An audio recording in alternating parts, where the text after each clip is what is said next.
Good morning, sir. Good morning sir. Sir आप mute हैं।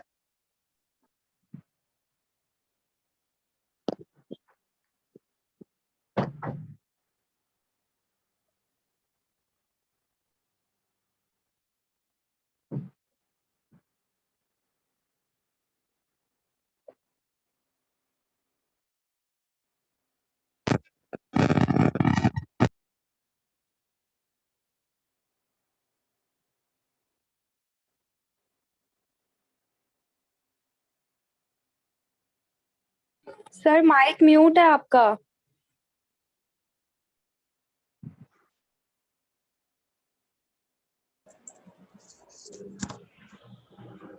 Last अब ठीक है ना?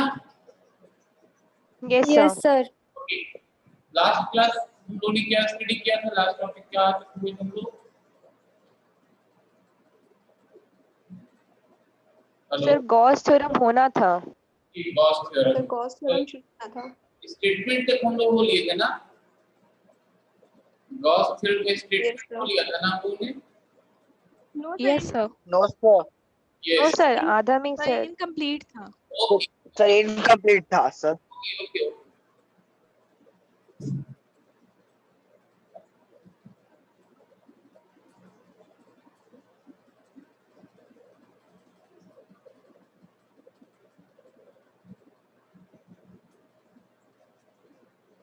Gauss's theorem. What is the electric flux? How you define the electric flux? Electric flux. What is the electric flux? Sir, the total number Total electric number passes through the any closed surface area is called electric flux. Good. You should say what are the nature of the quantity, either scalar or vector? Sir scalar. Scalar. Scalar sir. Scalar. Why it is scalar? Although it has a direction, then why it is scalar? Sir Sir, because the dot product of two. the dot product of two vectors is always a scalar. Good. Very good. Very nice. What are the symbol for the electric flux? Sir phi. Sir, pi. Phi. Good. Sir phi. Good. Mathematical relation. Mathematical relation for phi. Phi is equal to E dot ds. E ds cos theta. Good. Good. Here ds stand for Area. Sir Sir, area vector. Area. Area vector. So flux may be positive, negative, and zero. Flux Yes, sir. may be positive. Yes, sir. Yes, sir. Yes, sir. What are the conditions for the positive flux, negative flux, or zero flux? What are the condition? When the flux is Sir, for Sir for positive zero flux, degree angle in between positive them flux is 0 degree. and Sir, 180 0 degree degree होना negative चाहिए flux positive flux के और लिए और 90 180 degree for zero और parallel होना चाहिए electrical field line और for positive parallel. Area vector दोनों पैरेलल होना चाहिए। Bilkul. When the area vector is drawn parallel to the electric lines, then the flux is said to be positive flux. Whereas when the area vector drawn opposite to the direction of electric lines, then it is called negative flux. Negative. Suppose this is the electric lines and this one is the area vector. So the angle between them is the 180 degree. And as we know that 180 degree. cos 180 is the -1, so that's why it is a negative flux. And when the area vector is drawn perpendicular to the direction of electric lines, then the flux is said to be zero flux because the angle between them is a 90 degree and cos 90 degree. Clear है यहाँ तक? Yes, sir. Yes sir. Okay, now Gauss's theorem. इसके nature of question इसके आते हैं state proof question जो है इसके जो क्वेश्चन आते हैं state and prove Gauss's theorem.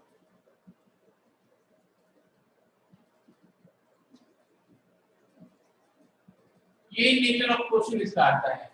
State and proof Gauss theorem. Gauss theorem बहुत इंपॉर्टेंट है, इसे दो तीन चार तरह के क्वेश्चंस आते हैं।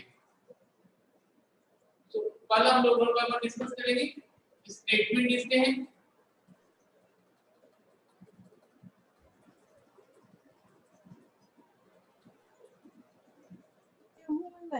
states that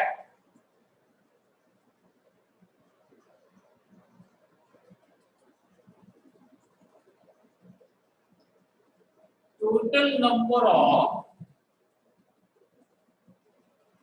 electric field lines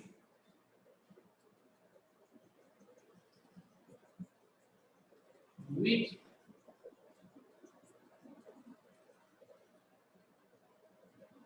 passes through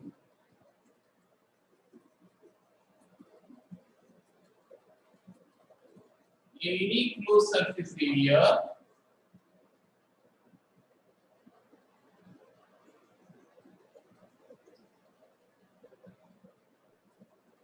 in free space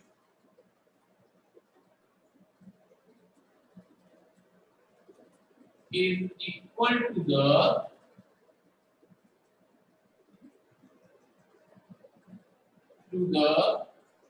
1 by epsilon naught times the total charge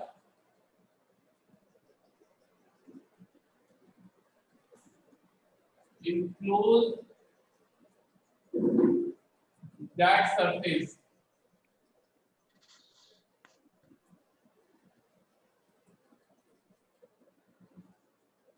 This is the statement of Gauss's theorem. Gauss's theorem. It states that the total number of electric field lines which passes through any closed surface area in free space is equal to the 1 by epsilon naught times the total charge enclosed that surface. That is phi E equal to E dot dS equal to Q by epsilon naught.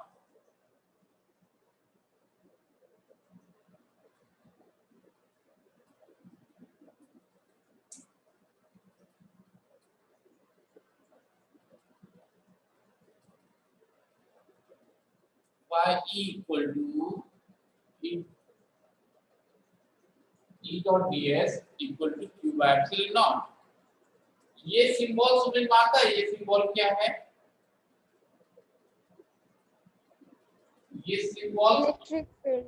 नहीं, ये जो symbol है बाबू, ये जो symbol है, ये जो पाई है इसका पाई Closed integration. Yes close integration. ये सिंबल है क्लोज इंटीग्रेशन का।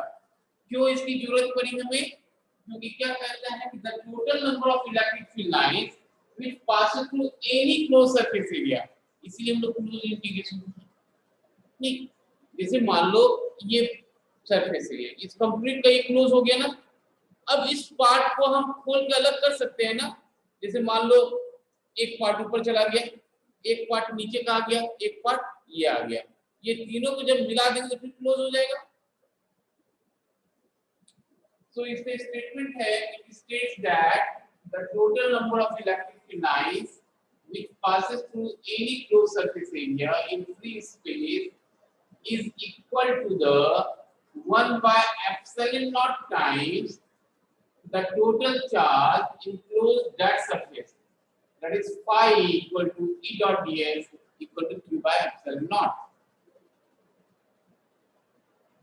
नोट कर लिए इसको?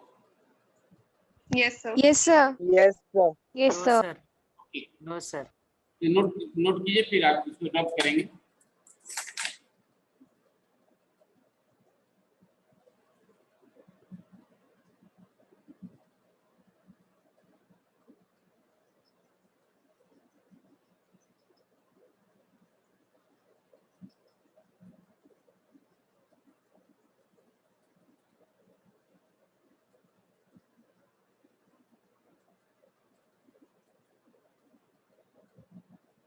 हो जाएगा तो बोल दीजिएगा।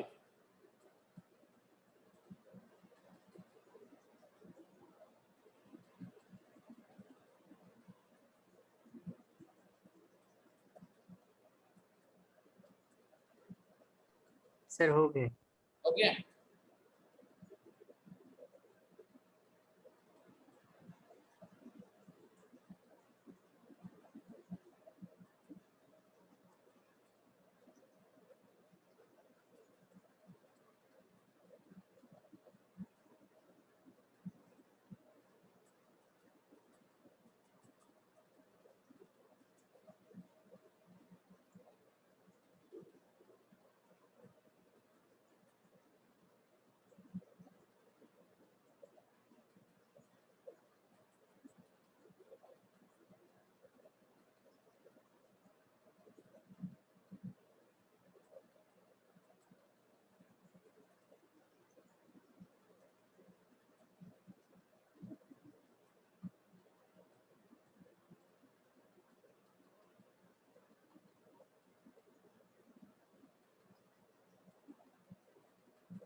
ठीक है, नोट कीजिए। ये जो गॉसियन सरफेस लिखा है इसको डॉटेड लाइन से बनाइएगा, थिक लाइन नहीं कीजिएगा। इस चार्ज पार्टिकल को जो बाउंड कर रहा है ये दिस वन, ये डॉटेड लाइन है, इसको थिक लाइन नहीं बनाइएगा, डॉटेड लाइन नहीं बनाइएगा।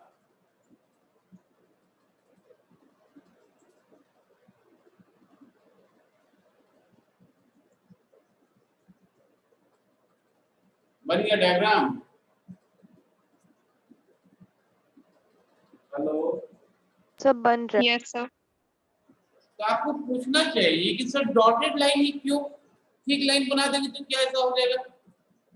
नहीं, Yes, sir. हेलो, है। Yes sir. तो ये जो मैंने कहा भी आपको कि इसको डॉटेड लाइन बनाइएगा, क्यों डॉटेड, आपको पूछना चाहिए था कि सर डॉटेड लाइन ही क्यों? अगर इसको थिक लाइन बनाते तो क्या ऐसा गलत गलत कर बैठते हैं? क्या अगर ये इसका आंसर आपको आता है तो मुझसे शेयर कीजिए।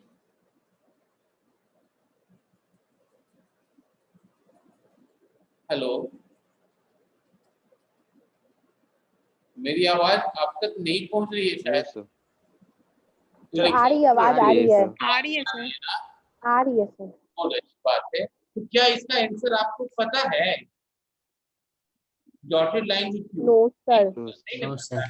No No, sir. sir. बात मैंने नो नो सर। सर। मैंने कई बार, आज से नहीं 11th सेक्शन में आपको ऑनलाइन ले रहा हूँ, तब से मैंने इसी को कहा है आपको, कोई भी नया टर्म आपके पास आता है ना, एटलीस्ट एक बार पूछिए तो कि सर ये नहीं समझ में आया मुझको आएगा तो मैं उसी समय समझाऊंगा, नहीं आएगा नेक्स्ट डे समझाऊंगा आपको, लेकिन आपको पूछना चाहिए ना।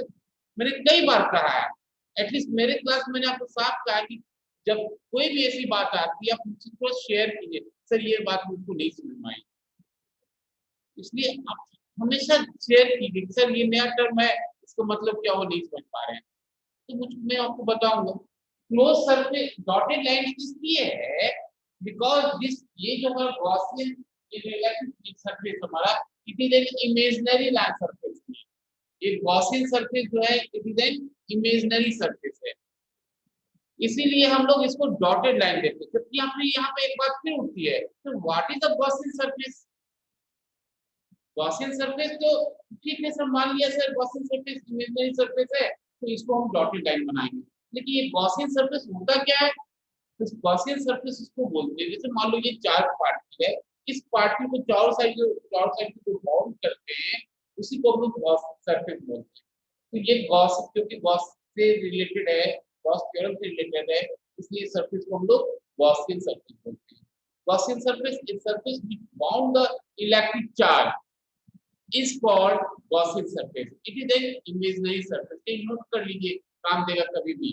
Gaussian surface नोट कर लीजिए. A surface which bound the electric charge, या दूसरे लैंग्वेज में लिख सकते हैं एक when the charge particles is bounded by a surface, that surface is called Gaussian surface. Gaussian surface, such type of surface which bound the electric charge is called Gaussian surface. It is an imaginary surface. Okay, चलिए आप देखिए.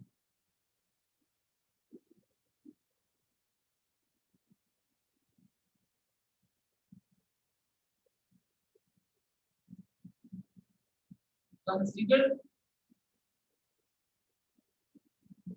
a point charge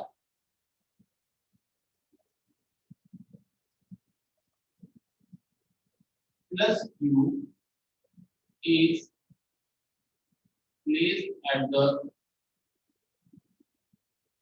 point Q and bounded by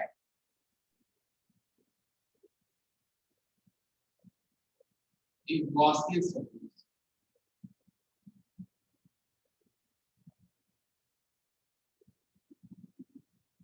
Okay. Consider a point charge plus Q is placed at the point O. This is the point O and bounded by Gaussian surface. Bounded by Gaussian surface.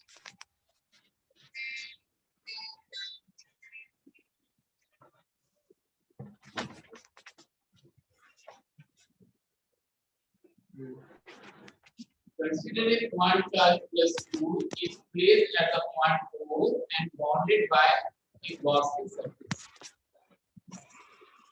ठीक है? अब यदि ये point charge है, इस point charge का electric field का formula क्या होता है? इस point charge KQ by R square. KQ by R square. सही है, KQ by R स्क्वायर. तो अब अगर हम इस पार्ट की बात करें, इसका भी KQ by R स्क्वायर होगा. अगर इसका भी बात करें, मान लो यहाँ लेते हैं, यहाँ भी KQ by R स्क्वायर होगा. यहाँ तो करते हैं, यानी everywhere KQ by R square ही होगा इलेक्ट्रिक फील्ड का. चाहे इस पॉइंट से ले, चाहे यहाँ ले, चाहे यहाँ ले, हर जगह वही होगा.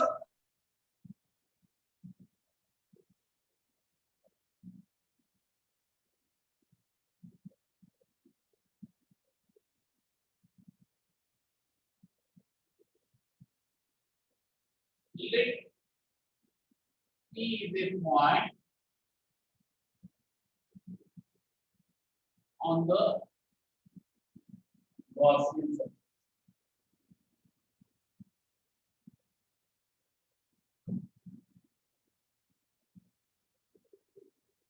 Let P is a point. P point यहाँ पे है, जहाँ पे एरिया वेक्टर ड्रॉन किया. Let P is a point on the Gaussian surface.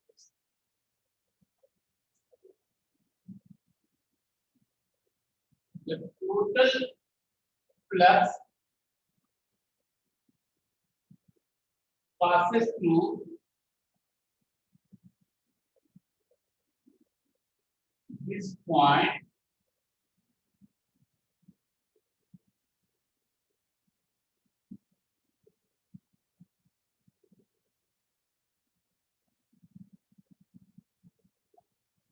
क्या इसे हम ऐसा लिखेंगे?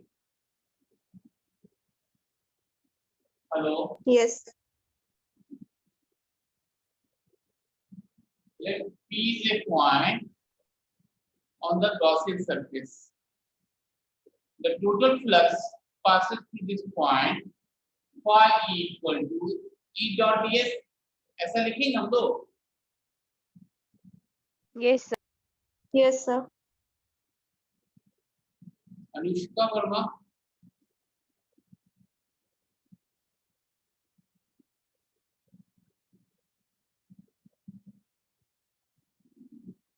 आद्या श्री सिन्हा.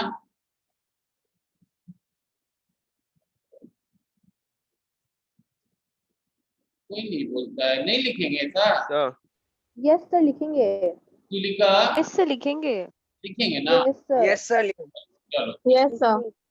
क्योंकि बोलते तो मुझे लगता है कि हाँ आपको समझ में आ रहा है, नहीं तो लगता है कि वन वे टू भी चल रहे हैं कि हम अपना खाली बात कर रहे हैं. Yes, sir.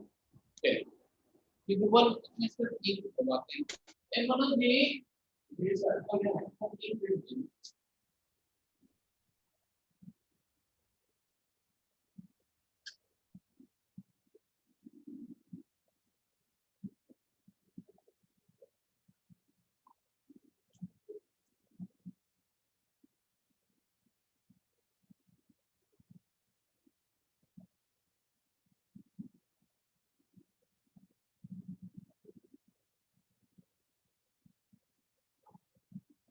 कौन कौन स्टूडेंट मेरा क्लास कर रहा है, तो मुझे पता भी नहीं चलता आप कौन हो. तो मुझे पता तो चले, आप वीडियो अपना ऑन करते नहीं हो. पता है कि मुझे पता तो चलना चाहिए कि क्लास रूम में कौन सा हमारे स्टूडेंट कर रहा है. ओके नाउ इसको हम ई को क्या 1/4 epsilon nought q by r square r cap, और इस ये को क्या हम इस फॉर्मूला को क्या हम ऐसे लिख सकते हैं? Yes sir, लिख sir. सकते हैं sir. Yes sir. Yes, sir. Yes sir. Yes sir. ये ds का वैल्यू कल मैंने आपको बताया था ना, अगर किसी को नहीं Yes sir. ds यहाँ पे हमारे एरिया वेक्टर पता क्या है, एक vector which is drawn perpendicular to the surface. इस स्मॉल सरफेस का ये परपेंडिकुलर, इसी को हम लोग एरिया वेक्टर बोलते हैं. तो यूनिट वेक्टर क्या होता है? Vector divided by its magnitude. तो ये Yes sir. तो लिखेंगे ना n कैप ds, वही चीज यहाँ पे लिखा है.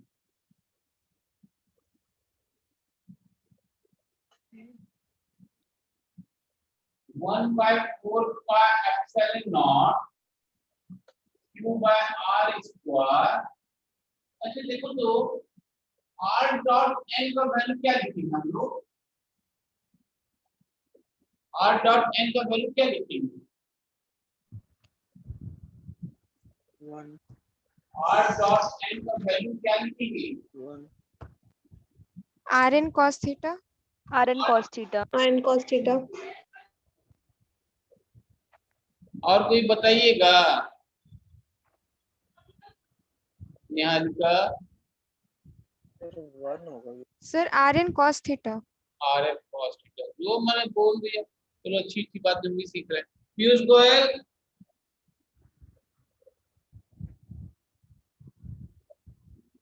नहीं बोलिएगा. और कोई बताइएगा? Anyone? Sir, Rn cos theta. rn sir ये यूनिट फैक्टर है, ये यूनिट वेक्टर, इसका वैल्यू 1 हो वन होगा. सही बात सर, इसका 1 value होगा. वो 1 होगा. क्यों 1 यस सर यूनिट फैक्टर. 1 क्यों होगा? सर यूनिट अरे कोई सर, जो यूनिट unit वेक्टर है. Sir, unit vector Unit- का value Unit 1. वेक्टर का vector मैग्नीट्यूड one. हमेशा 1 होता है. अच्छी 1 बात होगा. है, अच्छी बात है. हम आप ही की बात को फिर आप अपने बोलिएगा सर आप 1 नहीं होता है. देखिए ठीक है, अगर हम ये आपको देखिए i डॉट j, क्या इसका वैल्यू भी 1 लिख देंगे हम? ये भी No, यूनिट sir. वेक्टर है. No, No, No sir. sir. अभी तो आप बोल रहे थे कि यूनिट वेक्टर का वैल्यू 1 लिखेंगे सर. अभी खुद ही ना आप बोल रहे थे भाई कि यूनिट वेक्टर का वैल्यू हमेशा 1 होता है सर. तो 1 तो ये भी वेक्टर है सर, इसका वैल्यू 1 लिखेंगे. Magnitude sir. अगर यही बात है तो अगर मान लो वो r क्रॉस n लिखते हैं तो भी 1 हम लिख देंगे, इसका वैल्यू 1. बेसिक पे आइए, बेसिक पे यहाँ भी ये कर रहे हैं ना. अभी जैसे मान लीजिए आप क्या कर रहे हैं 1 होगा सर, तो यहाँ भी सेम चीज हम लिख रहे हैं. यहाँ पर हम सिंबल इस तरह से, इसका क्या वैल्यू हम 1 लिखेंगे? No sir. No sir. नहीं लिखेंगे ना. अब बेसिक समझिए, फिगर को देखिए. अब आर का डायरेक्शन और एन का डायरेक्शन कैसा, क्या डिफरेंट है, परपेंडिकुलर है या सेम है, पैरेलल है? फिगर में देखिए आप, आर का डायरेक्शन, ये पोजीशन और एन का पोजीशन, क्या दोनों पैरेलल है या परपेंडिकुलर है?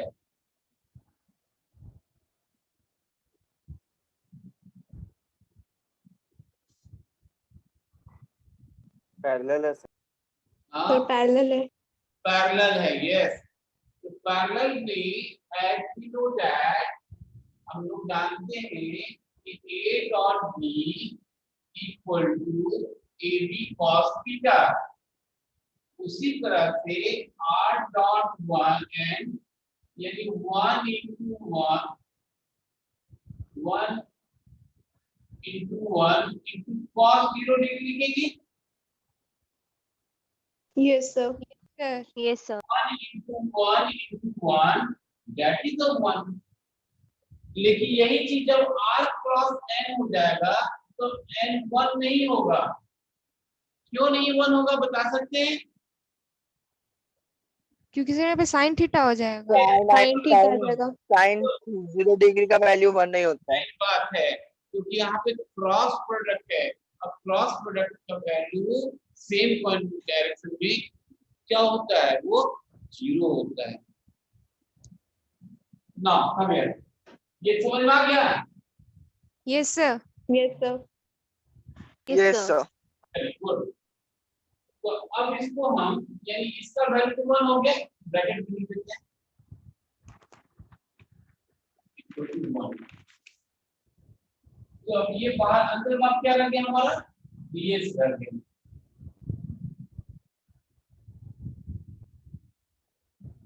अब ये ds क्या है बताओ? क्या इस ds को हम एरिया वेक्टर भी बोलेंगे क्या अभी? ये ds यहाँ पे Yes, sir. Sir surface area हो गया यहाँ पे।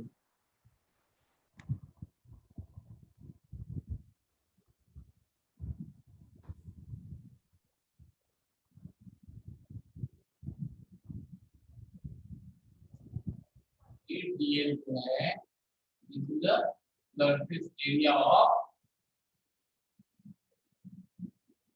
sphere। कितना होता है सरफेस एरिया ऑफ स्फीयर?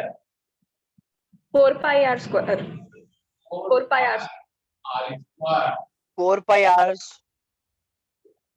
ये हो गया 1/4 pi epsilon नॉट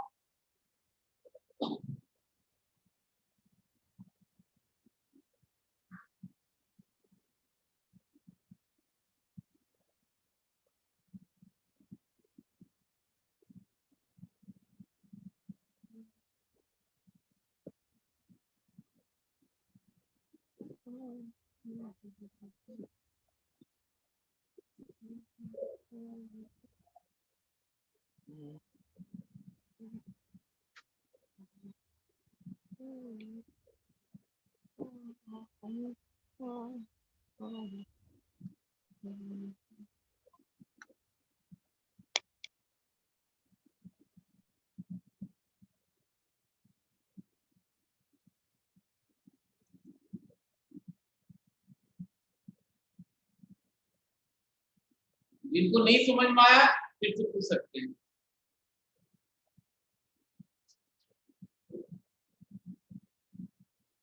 अगर किन्हीं को कहीं पे दिक्कत है तो पूछ सकते हैं।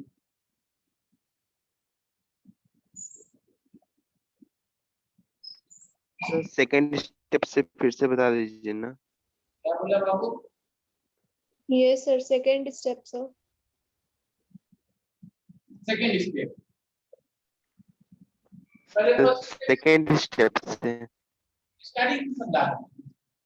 ये पॉइंट चार्ज है, ठीक है, and this charge is bounded by an imaginary surface. इस सरफेस पे हम एक पर्टिकुलर पॉइंट लेके हम लोग पहले फाइंड आउट करते हैं। इस पॉइंट का ये हो गया हमारा एरिया, इसका डायरेक्शन ये, ये पोजीशन वेक्टर, ये r। अब इस पॉइंट चार्ज की दो सरफेस से फ्लक्स पास आउट करेगा the total number of electric line which passes through that surface. तो अब क्योंकि ये स्क्वायर है तो हर एक पॉइंट का इलेक्ट्रिक फील्ड का फॉर्मूला जो होगा वो क्या होगा, E equal to 1 by 4 pi epsilon nought q by r square. ये हो जाएगा। यहाँ की बात अगर यहाँ की बात करें इसका भी ये इक्वल टू a फॉर्मूला हो जाएगा। इसकी बात करें यहाँ की इलेक्ट्रिक फॉर्मूला ये हो जाएगा। यहाँ की बात करेंगे in everywhere same electric line को फॉर्मूला होगा। क्यों होगा, क्योंकि इलेक्ट्रिक पॉइंट चार्ज है। अब पॉइंट चार्ज का वैल्यू होता है q बाय r स्क्वायर है। इस k की जगह पे हम लोग 1 by 4 pi epsilon nought use करते हैं। अब देखो तो e का वैल्यू हम लोग पुट कर दिए यहाँ पे k की जगह हम लोगों ने 1 by 4 pi epsilon nought put कर दिया। k by r square, r क्या फॉर्मूला होता है। और इस एरिया वेक्टर को हम लोग ऐसा लिखते हैं इक्वल टू पर समझाया हमने। अब इस r डॉट n जो हमारा ये दोनों पोजीशन वेक्टर, ये दोनों यूनिट वेक्टर सेम डायरेक्शन में है विद डॉट प्रोडक्ट के साथ। r का डायरेक्शन n जो है ये डॉट प्रोडक्ट में है और ये दोनों का डायरेक्शन सेम है। दोनों का डायरेक्शन सेम है, दैट मींस एंगल दोनों के बीच का जो होगा वो cos 0 डिग्री होगा। और जैसा हमें पता है कि r dot n 1 into cos theta. क्यों ऐसा लिखा, इसलिए ऐसा लिखा क्योंकि I dot I equal to 1 into cos theta होता है। तो अब हम r का वैल्यू 1 थीटा, अब दोनों क्योंकि सेम डायरेक्शन में है, here theta equal to 0 degree.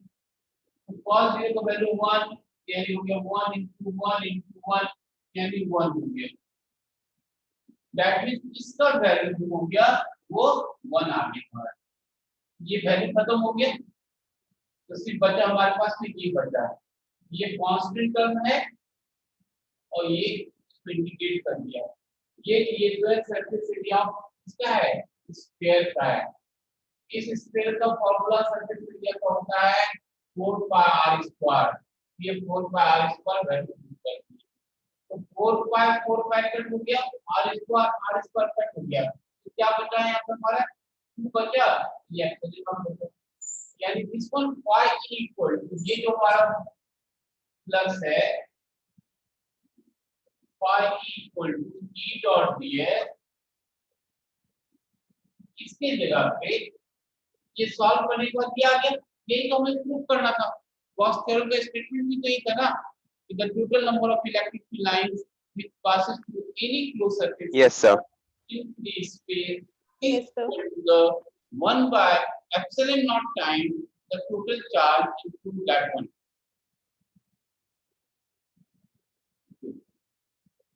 अब बताइए और भी कहीं की दिक्कत है किसी को? No sir. No, sir. No, sir. Note कर लिया आपने? Yes sir. Yes, sir. Yes, sir.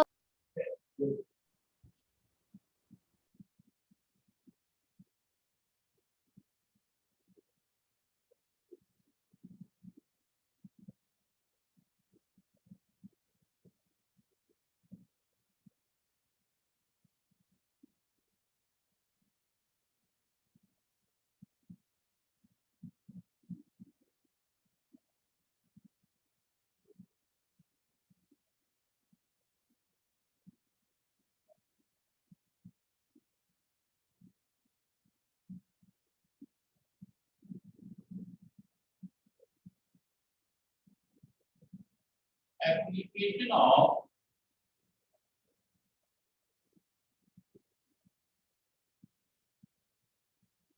Gaussian theorem.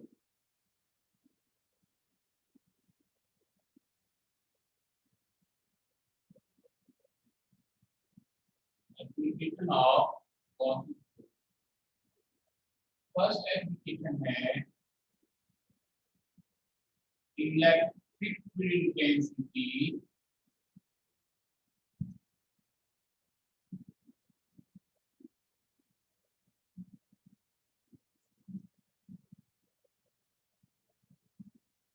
due to long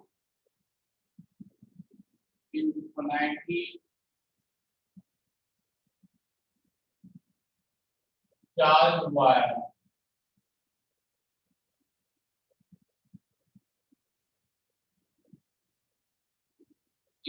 topic है electric field intensity due to long infinity charge wire.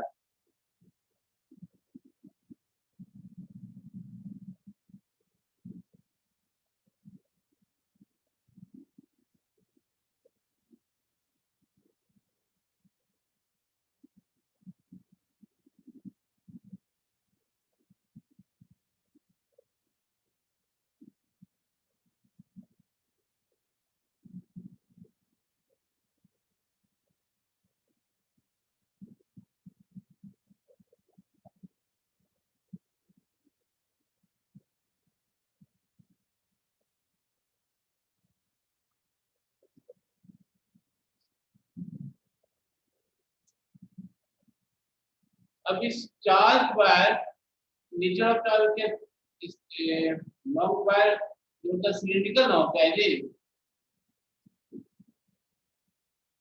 इसका नेचर ऑफ सरफेस कैसा बनेगा? Cylinder. Cylindrical. हाँ बोलिए। Cylindrical. Cylindrical. यानी चार्ज वायर का जो इमेजिनरी सरफेस होगा वो कैसा होगा? वो cylindrical होगा।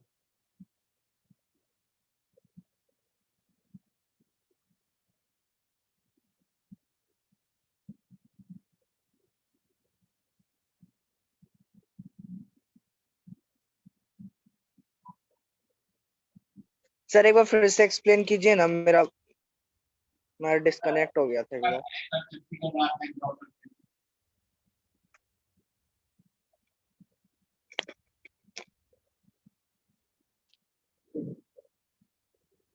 मान लीजिए यही वायर है, इन्फिनिटी वायर है ना, तो ये इन्फिनिटी वायर है, इमेजिनरी सरफेस से बाउंड करेंगे। अब इसका जो सरफेस बनेगा, नेचर ऑफ सरफेस कैसा बनेगा? सर सिलेंड्रिकल बनेगा, क्योंकि जो पॉइंट चार्ज था उसका स्क्वायर स्फेरिकल बना। अब ये जब हमारे पास ये वायर है तो इसका जो हम लोग माउंट करेंगे चारों साइड से, उसका जो सरफेस बनेगा कैसा होगा? सिलेंड्रिकल होगा। वही डायग्राम ये है। तो आप जब डायग्राम बनाइएगा तो ध्यान दीजिएगा क्रॉसिंग सरफेस को डॉटेड लाइन बनाइए।